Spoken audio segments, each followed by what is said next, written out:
नमस्कार, आप लोग का मेरे चैनल में आप लोग का स्वागत है। बहू के सपने।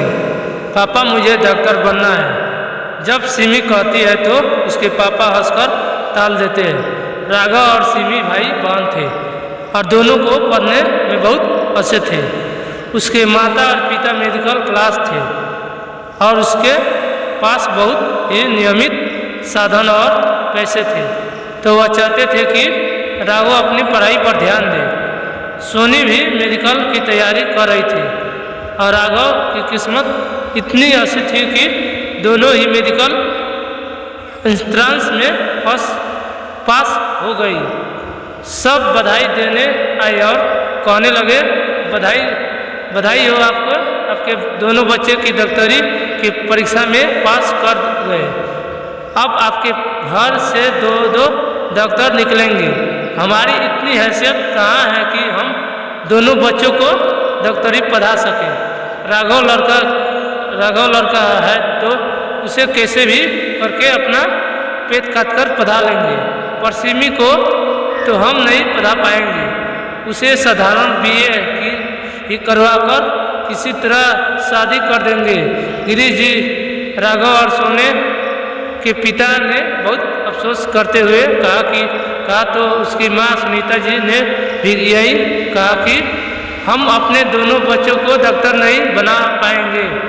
मुझे भी इस बात का बहुत दुख है कि वैसे भी लड़की जात को इतना क्या पढ़ना है। गिरीश जी के मित्र में उनका एक दोस्त थे, दीपक जी, जो खुद एक डॉक्टर थे, जिन्होंने बहुत कोशिश की, लेकिन उनका बड़ा बेटा आकाश मेडिकल के एग्जाम में नहीं आ पाया था और वह कोशिश कर रहे थे कि उनका छोटा बेटा प्रकाश मेडिकल एंट्रेंस पास कर ले, और खुशकिस्मत से प्रकाश भी मेडिकल एंट्रेंस से सिलेक्शन हो गया था।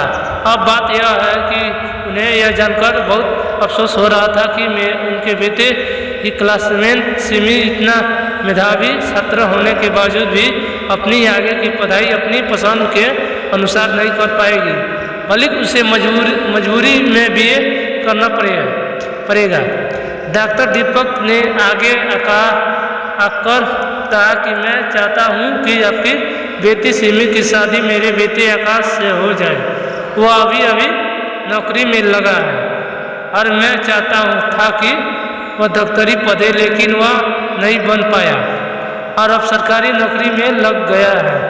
अगर आपको मेरा बेटा आपकी बेटी के योग्य लगे तो कृपया आप अपनी बेटी का हाथ मेरे बेटे के हाथ में दे दे।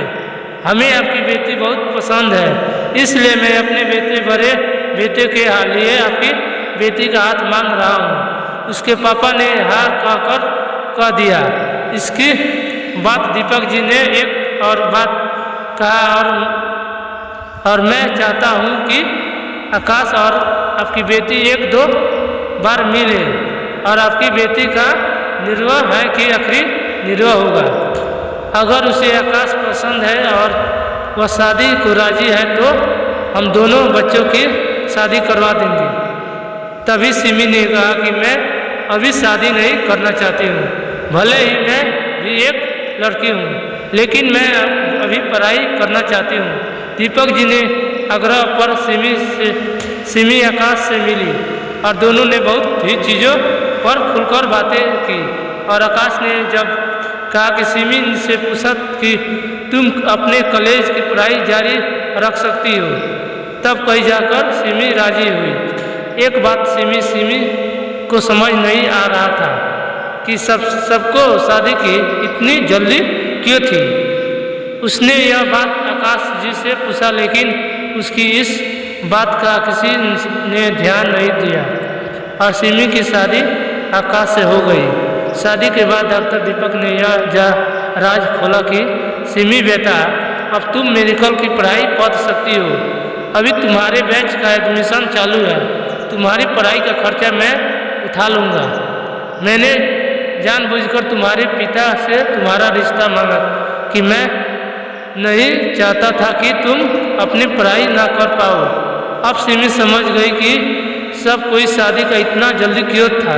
की थी ताकि सिमी अपनी मेडिकल की पढ़ाई कर पाए। दीपक जी ने अपनी नई बहू को अपनी बात बताई। मैं अपने ताई में बड़ी मुश्किल से मेडिकल पद पाया था और मेरी बहन आगे नहीं पढ़ पाई थी, इसलिए आज मैं फिर से जब वही चीज़ देख रहा था कि बेटी में से बेटे को पढ़ाया जा रहा है और बेटी को नहीं, तो मैंने आगे पढ़कर यही उपाय निकाला कि अब तो तुम मेरे घर की बहू हो। बहू भी बेटी जैसी होती है। तुम अपने मुताबिक अपनी डॉक्टरी की पढ़ाई पढ़ सकती हो। ओ पापा जी, आप कितने अच्छे हैं कि मैंने तो सोचा ही नहीं था कि मेरी किस्मत इतनी अच्छी है कि मुझे सास ससुर का इतना प्यार मिलेगा और मुझे इतने समझदार ससुर और इतने अच्छे घर वाले मिलेंगे कि मैं आगे अपने सपने पूरे कर पाऊंगी। कहकर सिमी अपने ससुर के गले लग गई। आगे दीपक जी ने उसे एक पिता का प्रेम तो दिया ही, उसे बहुत मान भी दिया। आगे जाकर सिमी भी जब डॉक्टरी की पढ़ाई पर पढ़ने लगी तो उसके माता पिता भी बहुत खुश हुए। यह आदर्श विवाह था कि उसमें एक ससुर ने आगे बढ़कर अपनी बहू के लिए, उसके सपनों के लिए रास्ता खोल दिया था। दोस्तों, आप लोग को अच्छी कहानी लगी होगी। इसी तरह कहानी में बना रहिए। आगे देखने के लिए चैनल को सब्सक्राइब और लाइक कर दीजिए। मेरे आगे देखिए, अब आ रहे हैं अगला एपिसोड में बहू की इज्जत कैसी करते हैं। धन्यवाद दोस्तों, आप लोग हंसे होंगे मेरे चैनल में।